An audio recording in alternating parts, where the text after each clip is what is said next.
Olá, sejam bem-vindos a mais um Emagreça da Teoria Prática.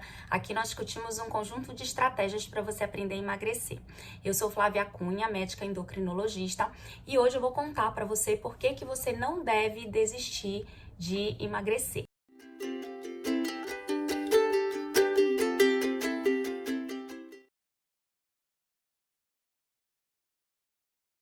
Pensei em falar sobre esse tema porque não é infrequente eu receber pessoas, às vezes, pacientes que vêm assim pela primeira vez no meu consultório e já vêm bastante desanimados, já vêm bastante frustrados com tratamentos anteriores. São aquelas pessoas que falam assim: nossa, doutora, já tentei de tudo, já usei remédio natural, já usei remédio comprado pela internet, já usei remédio prescrito por médico, com receita médica, tudo direitinho, já usei remédio injetável, já usei de tudo que a senhora possa imaginar e não deu certo, né? Ou não emagreci nada, ou então emagreci muito pouco, voltei a engordar e realmente tô bem desanimado, né? Não tenho mais o que fazer e vim lhe procurar aqui para ver o que você pode fazer por mim. Então veja, né, que é um caso assim de desafio, né? Quer dizer, o mais comum quando o paciente vem procurar a gente, né, para emagrecer, para fazer um tratamento de emagrecimento,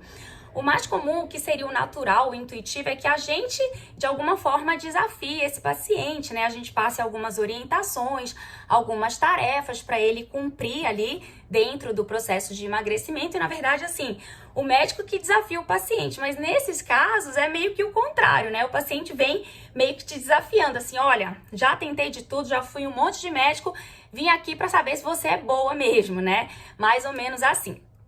E aí, eu já percebo nesses casos alguns pontos críticos que eu queria comentar aqui com vocês. Só um parênteses, né? A gente falei aí de desafio. Não deixem de ver o último vídeo que eu coloquei aí no canal sobre desafio, né? Uma aluna minha que foi desafiada, ela tá nesse desafio e aí tá sendo bem interessante. Vejam aí o vídeo do desafio, tentem entrar no desafio aí também. Tem umas estratégias bem legais. Então, vamos lá, né? Sobre esse perfil de paciente que vem já desanimado, já sem expectativa, né, de emagrecimento, vamos discutir aqui alguns pontos importantes, algumas coisas que me fizeram refletir. Eu falei, bom, vou dividir isso aí porque eu acho que mais pessoas podem estar nesse mesmo processo, né? Podem estar com esse mesmo pensamento e precisando dessa reflexão, precisando dessa ajuda. Então, o primeiro ponto desse perfil de pessoa que já vem desanimada, já vem sem expectativa, é o fato da pessoa não querer assumir as responsabilidades, né? Não querer assumir a responsabilidade do seu próprio emagrecimento. Então, primeira coisa, ela quer passar para alguém, né? Então, ela quer jogar a responsabilidade ou no médico que ela procura, né? Ela quer jogar a responsabilidade no remédio. Quer dizer, o que ela pensa? Nenhum remédio me emagrece. Esse remédio não me emagrece, não consegue me fazer emagrecer. É totalmente diferente de pensar, eu vou usar o remédio como uma das estratégias de emagrecimento, né? Eu vou emagrecer com a ajuda do medicamento. Não, ela acha que o remédio tem que fazer ela emagrecer, né? Já tive caso também do paciente culpar a secretária de casa. Não, porque na minha casa, né, a comida é muito gordurosa, a comida é muito cheia de sal, então culpa sempre outra pessoa. Ou então culpa a mãe, né, que cozinha bem demais. Ó, a comida da minha mãe é muito gostosa, não consigo resistir. Então veja que é uma característica de você sempre querer culpar o outro e não, na verdade, tomar a rédea, né, do seu emagrecimento, dos seus hábitos, do seu comportamento. Isso é comum, tá? Isso não é comum só na área do emagrecimento, isso é comum do ser humano. Então, a gente sempre tem uma tendência natural de querer culpar a outra pessoa, às vezes até no meio profissional, não só relacionado ao emagrecimento, mas também em outras áreas aí da vida. Às vezes, por exemplo, você tem um sócio e aí a empresa não tá indo muito bem, o que você já pensa? Não, eu tô fazendo tudo certinho, mas o meu sócio, mas o fulano, né, a minha secretária, enfim, você sempre tende a culpar o outro e achar que você tá, que assim, a gente nunca acha que a gente pode melhorar, né? Então, começar a refletir o que a gente pode fazer? Quer dizer, o emagrecimento é meu, né? O corpo é meu, sou eu que decido as atitudes que eu vou tomar, sou eu que decido, que sou responsável pelo meu comportamento, pelos meus atos. O que eu posso fazer para melhorar, né? As outras coisas são ajudas, né? O remédio é uma ajuda, o médico é um guia, né? Ele vai te guiar, ele vai te orientar, mas tem muita coisa que você precisa fazer, ninguém consegue. Até gostaria de poder fazer pelos pacientes, mas a gente não consegue porque a gente não tá 24 horas com as pessoas, né? Então, a primeira característica que a gente tem que atentar é, né, a pessoa não querer assumir a responsabilidade do seu emagrecimento. Vamos lá. Segunda característica nesse perfil que é preocupante. A pessoa não acredita nela mesma, né? E aí talvez até por isso que ela quer responsabilizar alguém, porque ela não acha que ela acha que ela não pode fazer mais do que ela já tá fazendo, ela já tá no limite dela, né? Ela não tem a ideia de que ela é capaz de fazer diferente, de que ela é capaz de romper aquela barreira, de sair daquela zona de conforto, vamos dizer assim. Sabe quando que eu percebi isso? Sempre que eu vou falar sobre jejum intermitente para um paciente, para um aluno, sempre que eu vou explicar, as pessoas tendem, principalmente quem nunca fez, né, quem não conhece muito bem a estratégia, as pessoas tendem a ficar um pouco assustadas, né? Nossa, mas assim, eu não vou aguentar, eu vou passar mal, né? Muito tempo sem comer, eu não tô acostumado a ficar tanto tempo sem comer. E aí você começa a quebrar algumas objeções, né? Você explica, olha, né, toda noite você faz um jejum prolongado aí, né? Toda noite você fica 8, às vezes 10 horas sem comer e o seu organismo tolera muito bem. O nosso organismo, ele tem mecanismos para aguentar isso, né? Para tolerar isso. Claro que não é um treinamento, não é do dia para noite, mas o nosso organismo é capaz sim de muito mais coisa do que a gente imagina. E aí, quer dizer, você começa a mostrar para a pessoa que ela é capaz de fazer coisas que ela não imaginaria. Outra situação também que me chamou a atenção foi quando eu fui para uma aluna, né, do meu curso, eu mostrei, porque numa das aulas do curso, eu mostro um exemplo, eu dou um exemplo de um cardápio low carb. E aí, assim, ela é uma aluna que ama carboidrato, adora, né, come muito, come com frequência, principalmente carboidrato simples, arroz, macarrão, pão, bolo. E aí, assim, ela nunca achou que a low carb pudesse ser uma estratégia boa para ela. E aí, quando eu mostrei esse exemplo da low carb de uma forma muito fácil até de fazer, de uma forma com comidas reais, com coisas que tem na nossa casa, né? Não é nada de outro mundo, você não vai ter que fazer um supermercado específico para fazer a low carb. Então, isso abriu muito os olhos dela. E aí, ela falou assim, nossa, isso eu consigo fazer. Eu sou capaz de fazer. Então, a gente percebe que muitas vezes as pessoas não se sentem capazes de fazer determinada coisa. E aí, isso é um perfil, isso é uma característica que vai atrasar, que vai atravancar muito o processo de emagrecimento. Terceira característica que eu notei nesse perfil de pacientes é que a pessoa ela vem sem motivação nenhuma, né? Talvez até pela própria frustração dos tratamentos anteriores, né? Por ter criado expectativas que não foram resolvidas, né? Por ter usado vários medicamentos, às vezes procurado vários médicos, ela já vem desanimada, por isso que ela joga a culpa na gente, né? Ela vem desanimada, sem motivação, né? Sem nem saber por onde começar. Por mais que ela venha no médico, ela não vem porque ela tá motivada, ela tá pedindo socorro, né? Ela tá pedindo uma ajuda ali. E aí, assim, as pessoas têm que ter bem claro na cabeça que a motivação é uma força propulsora, né? Muito, muito importante. E que a gente tem que buscar essa motivação, principalmente quando é uma motivação. A gente tem a motivação interna, né? Que é aquela que vem da gente, né? A gente, por algum motivo, aquilo nos motiva. E a gente tem fatores externos que nos motivam. Geralmente, o que é mais potente é a motivação interna. Não quer dizer que a motivação externa, que os fatores externos, às vezes, né, eu tô ali mexendo na internet e vejo um caso de sucesso, de emagrecimento e aquilo me motiva. Isso às vezes é legal também, isso pode ser usado, é uma estratégia legal, mas geralmente isso não perdura, né? Então a motivação, de uma maneira geral, ela não perdura por conta própria, ela não perdura sozinha. A gente precisa se ajudar, né? Então, e isso também não é só para a área do emagrecimento, né? Isso é para tudo. Às vezes a gente está empolgado, vou iniciar um emprego novo, vou iniciar um curso novo, e aí no início a gente está super motivada, né? Super cheia de sonhos, cheia, né, de ideias legais.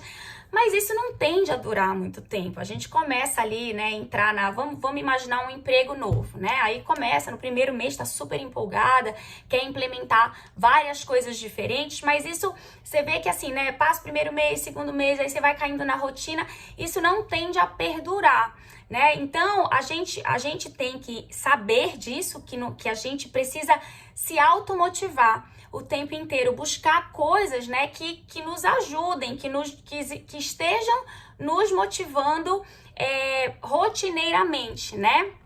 Então, por exemplo, a gente sempre tem que tentar ter pensamentos que vão nos levar para o emagrecimento, que vão favorecer o emagrecimento e acima do emagrecimento, que vão favorecer a saúde. Então, deixa eu tentar dar um exemplo. Imagina que eu decidi, dentro do meu processo de emagrecimento, imagina que eu decidi parar de tomar refrigerante. E aí, assim, aí eu começo a pensar, né? Aí eu tô na primeira semana lá sem refrigerante. Eu começo a pensar, nossa, que saudade do refrigerante, nossa, aquela bolinha gelada estourando na minha língua. Ai, que delícia, meu Deus, que saudade. Isso eu não tô me ajudando, né? Eu tô ajudando a furar e voltar a tomar o refrigerante, porque eu tô nutrindo um sofrimento por estar sem o refrigerante. Isso tá? Eu tô dando o exemplo do refrigerante, pode ser usado para qualquer outra coisa, para qualquer outro alimento ou bebida que seja um vício que você sabe que não vai te levar nem para saúde nem para emagrecimento. Então, o que seria a outra estratégia? Ao invés, né, de ficar nutrindo pensamentos que vão me fazer sentir falta do refrigerante, o que eu tenho que nutrir na minha cabeça? Olha, eu já tô há uma semana sem refrigerante. Nossa, eu já tô sentindo o meu estômago muito melhor, né? Já parou de doer. Eu já não tô sentindo refluxo. Eu já tô dormindo melhor. Olha que beleza. Olha o bem que tá me fazendo ficar sem refrigerante. Outra coisa que poderia ser pensada também.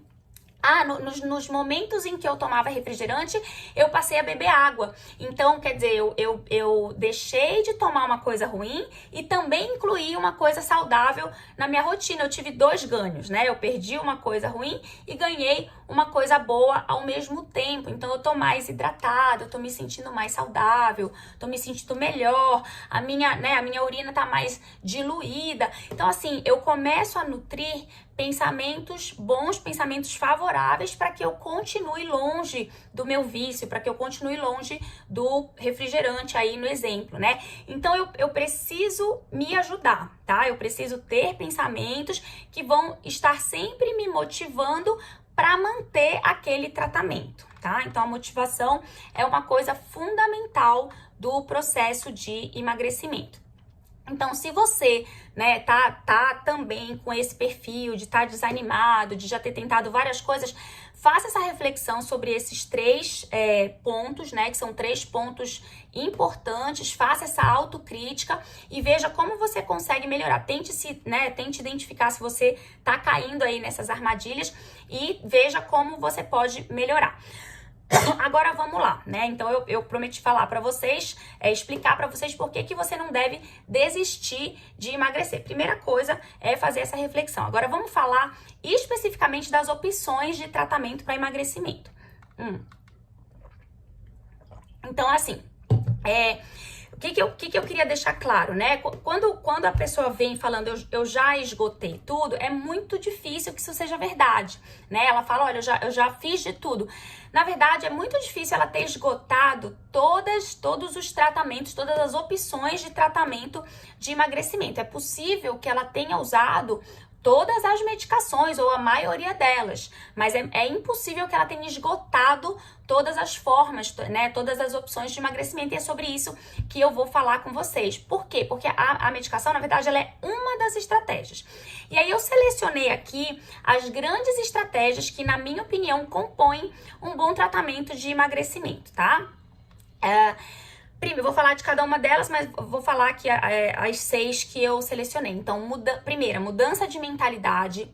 Segunda, mudança de comportamento, incluindo comportamento alimentar, principalmente comportamento alimentar, mas não só ele. Terceiro, realização de atividade física, quando possível, né? Sempre que possível, vou falar sobre isso. Quarto, medicamentos, né? Então, a pessoa que vem no consultório, ela já esgotou a maioria dos medicamentos, mas isso é só uma das estratégias. 5, o balão intragástrico. Então, eu vou falar rapidinho, vou dizer, né, as indicações. E 6, a cirurgia bariátrica, que é o tratamento cirúrgico da obesidade, né? Então, assim, 1, 2, 3, mudança de mentalidade, mudança de comportamento e exercício físico, em tese é obrigatório para todo mundo, tá? Então, mesmo para quem vai, né, tomar medicamento, mesmo para quem vai colocar o balão intragástrico, mesmo para quem vai operar, para quem vai fazer cirurgia bariátrica, esses 3 primeiros são obrigatórios para todo mundo dentro de um processo de emagrecimento, principalmente mudança de mentalidade e mudança de comportamento, tá? Por que a atividade física, né, eu olho com cuidado?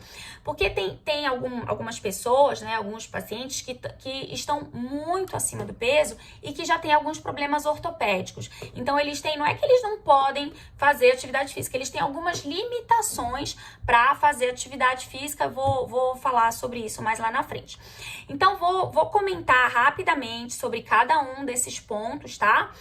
Coisas aqui que eu acho importante que vocês conheçam. Então, primeira estratégia, né? A mudança de mentalidade. Tudo começa com mudança de mentalidade. Então, são os exemplos ali que eu dei no início desse vídeo, né? Quer dizer, se eu não quero assumir a responsabilidade do meu emagrecimento, se eu acho que eu não sou capaz, se eu não estou motivada o suficiente, ou se eu não aprendo a estar sempre me motivando, eu não consigo nem começar, né? É muito provável que esse tratamento não vá pra frente, não vá dar certo, ou até, né, ele começa, mas ele não dura, tá? Ou então ele nem começa, né? A pessoa já vem bem desmotivada e aí ele nem começa. Então, uma coisa assim que eu sempre gosto de falar, né, dentro das minhas aulas, dos meus processos de emagrecimento, sempre gosto de falar. Além da perda de peso, claro que a perda de peso é o que todo mundo quer, né? Não dá pra gente não considerar isso, mas assim, além da perda de peso, a gente precisa começar a aprender a apreciar os hábitos saudáveis, né? Então, eu preciso querer ser uma pessoa mais saudável, eu preciso querer apreciar os hábitos saudáveis que eu consigo introduzir na minha vida, né? Admirar quem tem hábitos saudáveis. Então, isso é uma virada de chave na cabeça, né? Isso é uma mudança de mentalidade que precisa ser trabalhada. Eu preciso me sentir orgulhosa, né? De estar incluindo na minha rotina coisas boas, de estar indo ao supermercado e comprando alimentos que vão me nutrir, né? Alimentos mais de feira, mais legume, mais fruta, mais verdura, tá incluindo menos processado no meu supermercado. Eu preciso me orgulhar de priorizar a água, de almoçar de repente com água, jantar com água, ou levar uma água, por exemplo, no meu caso, levar uma água para o consultório para beber a tarde inteira. Então, ou até, né, de comer menos do que eu acho que eu preciso. A gente sempre acha, olha, o ser humano, isso é muito comum, a gente sempre acha que a gente precisa de mais comida do que a gente realmente precisa. Então, quando a gente começa a entender isso, a gente começa a trabalhar a favor do emagrecimento. Então, a primeira coisa eu preciso mudar a minha cabeça, eu preciso mudar a minha mentalidade. Esses são só alguns exemplos, tá? A gente poderia fazer um vídeo inteiro só de mudança de mentalidade, que hoje em dia se chama mindset, né? Então, a mudança da mentalidade, quando eu começo a mudar as minhas crenças, por exemplo, essa que eu expliquei agora, é uma crença. A gente acha que precisa de muita comida, ou a gente acha que precisa comer toda hora, porque senão o organismo vai adoecer. Vocês sabem que muita gente ganhou peso na pandemia? Claro que existem muitos fatores, né? O próprio estresse, o medo de adoecer, né? A depressão porque perdeu alguém amado. Claro que isso contribuiu muito, mas teve muita gente que engordou na pandemia porque tem a mentalidade, tem a crença de que um organismo cheio de comida, cheio de caloria, é um organismo com melhor imunidade, né? E a imunidade, ela não tem nada a ver com caloria. A imunidade, ela tem a ver com nutrição, que é muito diferente de caloria, tá? Então, só uma dica aí, né? Quando a gente começa a mudar as coisas nas quais a gente a gente começa a ter comportamentos diferentes. Então, primeira coisa é trabalhar essa mentalidade a favor do emagrecimento. Segunda estratégia que eu comentei, a mudança de comportamento. Então, é exatamente isso, ela vem depois da mudança de mentalidade, né? Primeiro eu mudo a minha mentalidade para eu mudar o meu comportamento. E a mudança de comportamento, ela é um leque enorme, existem muitas coisas dentro de mudança de comportamento. A gente tende a resumir a mudança de comportamento em dieta e atividade física. Não é isso, né? É muito mais do que isso. Só que a mudança de comportamento, assim como a mudança de mentalidade, dão muito trabalho, porque é um processo de aprendizagem, né? Então, é uma coisa que a gente vai aprendendo, não é simples, não é uma coisa que eu faço do dia para noite ou que eu aprendo em uma semana. Eu preciso ir aprendendo e ir aplicando, e treinando para que vire uma nova habilidade. E dá trabalho. E tudo que dá trabalho, ninguém quer fazer, né?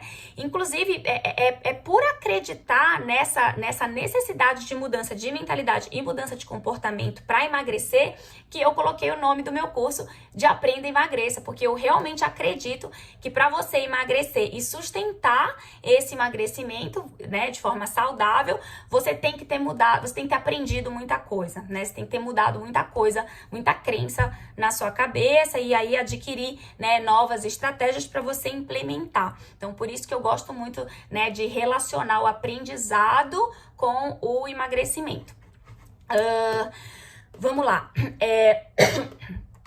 E aí, assim, coloquei aqui alguns pontos pra gente lembrar, né, sobre mudança de comportamento. Então, algumas áreas dentro da mudança de comportamento, só para vocês já irem pensando aí. Então, trabalhar o autocuidado, né? Então, assim, a necessidade de estar atenta pro meu corpo, gostar do meu corpo, ter cuidado com o meu corpo. Quando eu implemento um hábito mais saudável, por exemplo, esse exemplo que eu dei, né, de tirar o refrigerante e incluir a água mineral. Quando eu implemento um hábito mais saudável, de alguma forma eu tô cuidando do meu corpo, é porque eu tô preocupada com a minha saúde, eu tô cuidando do meu corpo, né? Quando eu decido sair da minha casa, do conforto da minha casa, para ir fazer uma atividade física, eu também, é uma forma de autocuidado, né? Eu também tô cuidando do meu corpo. Então, o autocuidado é uma coisa que precisa ser trabalhada, e aí dentro do autocuidado abre um leque de novo, né? São muitas coisas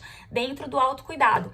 Outra coisa, higiene do sono, né? Então, se eu não durmo muito bem, isso pode influenciar, isso pode ajudar com que eu ganhe peso, né? Então, preciso trabalhar melhor o meu sono. Equilíbrio dos macronutrientes da dieta, eu sempre falo isso por aqui, proteína, carboidrato, gordura. Aí, assim, para eu saber equilibrar, eu preciso conhecer, né? Eu preciso conhecer os alimentos, eu preciso conhecer, classificar minimamente ali os alimentos, saber o que é proteína, saber o que é carboidrato, saber o que é gordura. E isso leva tempo, né? Para quem não sabe, para quem tá começando do zero, isso dá um pouco de trabalho, né? Porque eu preciso aprender. Então, as pessoas não querem fazer, por isso que elas querem terceirizar, né? Elas querem jogar a responsabilidade ali para alguém fazer para elas. Controle do estresse, esse é um dos mais difíceis, né? Ainda mais na nossa vida moderna, controle do estresse, porque quando a gente está estressado, quando a gente está ansioso, a gente tende a comer mais, a gente tende a comer alimentos mais calóricos, então isso precisa ser também trabalhado dentro da mudança de comportamento.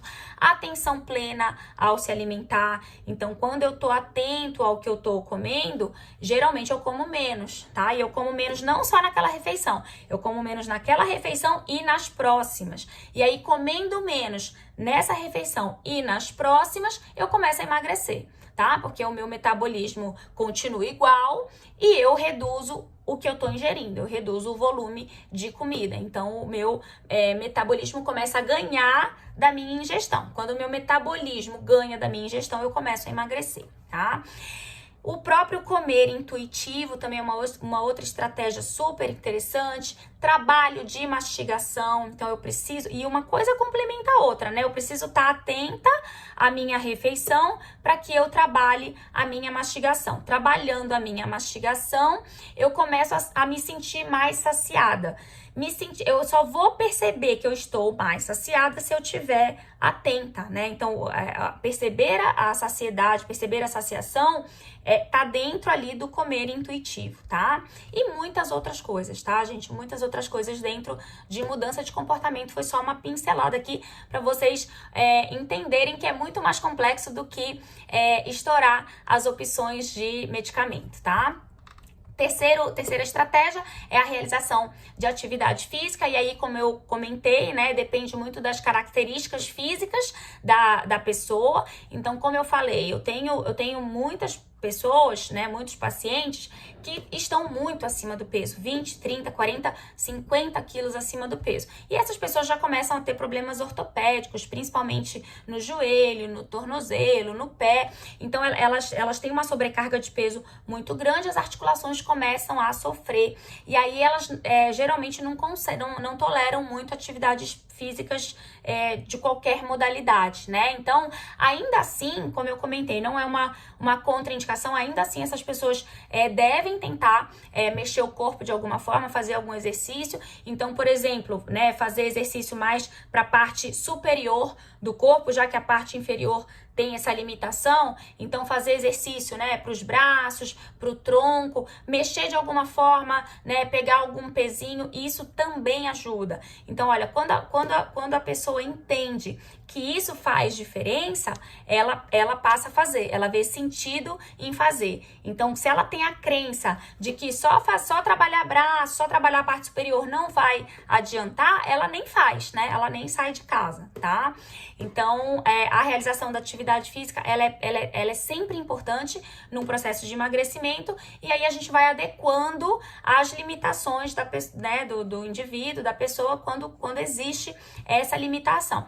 Outra coisa relacionada à atividade física que também tem a ver com mentalidade. O exercício, a atividade física, ela não pode ser vista como uma punição, né? Ai, que saco, já vou lá cumprir meu treino. Ou até como uma compensação, né? Então, é a mentalidade, olha só, trazendo a mentalidade do benefício do hábito saudável. Então, eu tenho que pensar a atividade física, como eu comentei com vocês, com autocuidado pro meu corpo, né? Eu tenho que pensar que é uma coisa, né, que tá me trazendo coisas boas. Então, o que eu posso, quando eu estiver indo para atividade física, se eu não sou muito adepta, se eu não gosto muito, o que eu posso começar a pensar? Nossa, eu vou fazer essa atividade porque eu quero emagrecer, mas eu não quero perder músculo, né? Então, eu quero poupar o meu músculo, poupar a minha massa magra. Ou então, eu quero melhorar o aspecto da minha pele, melhorar a celulite na minha perna, celulite no bumbum. Eu quero ficar com o corpo mais definido.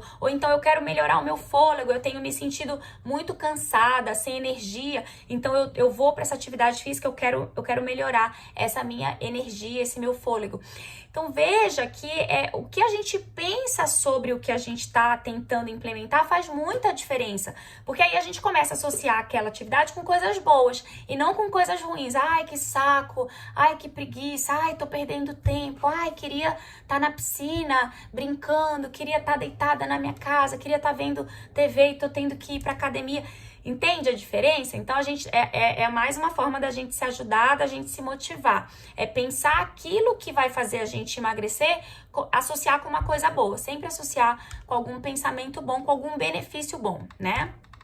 Bom, então assim, essas 3 estratégias, como eu comentei, elas servem para todo mundo, elas praticamente não têm nenhuma contraindicação, né? Só ali o detalhe que eu falei sobre atividade física, né? Que algumas pessoas realmente têm algumas limitações e aí a gente tem que adaptar. Mas assim, você mudar a mentalidade, você mudar comportamento, isso vai fazer bem para todo mundo, não tem ninguém que não possa ou não deva fazer isso, né? Aí vamos falar das últimas 3 estratégias. Então tem os medicamentos, né?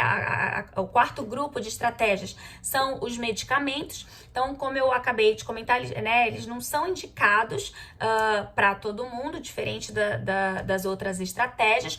Então, a gente já pensa no medicamento em quem tem um grau maior de excesso de peso, tá? Então, dependendo do medicamento, ele vai ser indicado para quem tem sobrepeso, geralmente com uma doença associada, ou grau de obesidade. Então, geralmente, se você já tem grau de obesidade, você já se permite usar alguma medicação. Lembrar que o uso de medicações sempre tem que estar atrelada à consulta médica, né? Deve ser prescrita por médico e acompanhada por médico por conta dos efeitos colaterais adversos que podem acontecer, né? Então, só para que vocês conheçam, existem 3 classes de medicamentos clássicos para obesidade, que são a sibutramina, o orlistat e a liraglutida. A liraglutida é a canetinha que injeta na barriga, a sibutramina e o orlistat são comprimidos. E a gente usa também outros medicamentos, né, como um tratamento adjuvante. Geralmente são medicamentos que controlam a ansiedade, então eles vão controlar aquele comer emocional, né? Então a gente usa geralmente associado ou às vezes até como primeira proposta de emagrecimento. Então, assim, de maneira resumida, o que os medicamentos fazem? Então, ou eles vão reduzir a nossa fome, ou eles vão aumentar a nossa saciedade, ou eles vão eliminar gordura, né, ali através das fezes, ou eles vão controlar o nosso estresse, controlar a nossa ansiedade, diminuindo ali o comer emocional, tá? Então, de maneira geral, é isso que os medicamentos fazem. Como é que eles emagrecem? Criando balanço energético negativo. Não tem mistério, tá, gente? Então, a gente sempre vai depender do balanço energético negativo para emagrecer, mesmo em quem usa medicamento, tá? O medicamento também age assim. Por isso que tem gente que usa medicamento, não é garantia de emagrecimento o medicamento, né? Por isso que tem gente que usa o medicamento e não emagrece, porque mesmo usando o medicamento, a pessoa não cria o balanço negativo. Então, tem gente que, por exemplo, usa a sibutramina, que é um inibidor de apetite, não tem apetite, não tem fome, mas come. Então, se a pessoa come mesmo com o apetite bloqueado, ela não dá a oportunidade de criar o balanço negativo, o balanço energético, o balanço de calorias negativo, que é necessário para o organismo queimar gordura, tá? Então, mesmo tomando remédio, não vai emagrecer se não cumprir. Então, veja, aqui nesse exemplo, a gente percebe a importância também da pessoa contribuir, né? Da pessoa mudar o comportamento, mudar a mentalidade, tá? Então, o remédio é uma ajuda, né? Indicada para casos selecionados, sempre sob orientação médica. Quinta estratégia, o balão intragástrico. Então, o balão, vou falar bem resumidamente, depois a gente posso até gravar um vídeo só para falar mais profundamente sobre isso. Então, o balão é um dispositivo que é colocado por endoscopia no estômago, né, do paciente. Então, não tem corte, não é como cirurgia, é como se ele fosse fazer uma endoscopia, só que na endoscopia o médico vai lá, coloca o aparelho, vê ali, né, analisa, no máximo tira um pedacinho para fazer a biópsia, né, para investigar se tem aquela bactéria, que é o H. pylori, que é uma bactéria que geralmente, né, pode estar presente ali no tecido do estômago. E aí, ao invés dele só fazer isso, ele vai lá e coloca um balãozinho dentro do estômago e esse balão vai ocupar o espaço do estômago, né? Então, mais uma vez, qual que é a importância disso? Ele vai ocupar espaço que seria de comida. Então, se eu coloco menos comida para dentro do meu estômago, porque quando eu eu tô com balão, o pouco de comida que eu coloco, eu já fico saciada, eu já fico cheia, né? Então, ou seja, eu tô colocando menos comida para dentro do meu organismo, o meu metabolismo continua igual. Então, se o meu metabolismo ganha da ingestão de comida, o meu corpo começa a emagrecer, tá? Então, é assim que funciona, também através de criação de balanço energético negativo. Por que que ele ajuda? Porque ele dá saciedade logo, né? O pouco que você come, você já sacia. Então, a mesma coisa, as pessoas que estão com balão, se começam a comer mais, né? Se empanturrar até passar mal, não vão emagrecer tudo que teria o potencial de emagrecer.